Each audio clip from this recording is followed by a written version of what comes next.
Hi mga kasquid, mayong buntag. For today's video mga kasquid, magluto tag itlog kay mao niya mong paborito nga sudan. Of course, maro po'y madali-dali. Gibatil gid ako nigtarong mga kasquid kay para matunaw ang asin nga akong gitimplaan na.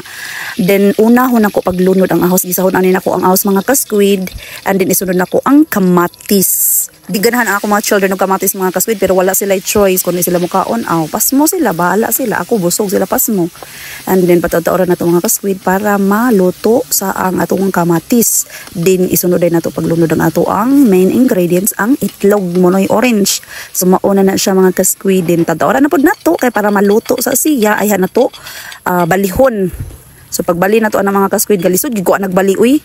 Mao gini pinakakontra nako maglutog itlog kay kalisod balihon, pero di man ni pang restaurant mga kasquid kanang mga social nga restaurant bahala nag unsay naong ana pagbali, basta ang importante mabali.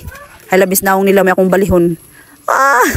Sumuot mga kasquid na bali na gid siya, and then taw-taw ana ato na dayon na siyang hukaron kay para mga una ta kay lain na gid ang tinan-awan sa akong mga children mga kasquid. Unsa na rong orasa wala pa mi nakakaon kay dugay kay mi mang mata mga baog mi sa cellphone. Unsa naman ni akong mga sakop ay mga hilig og cellphone murag ako. Uy. Thank you.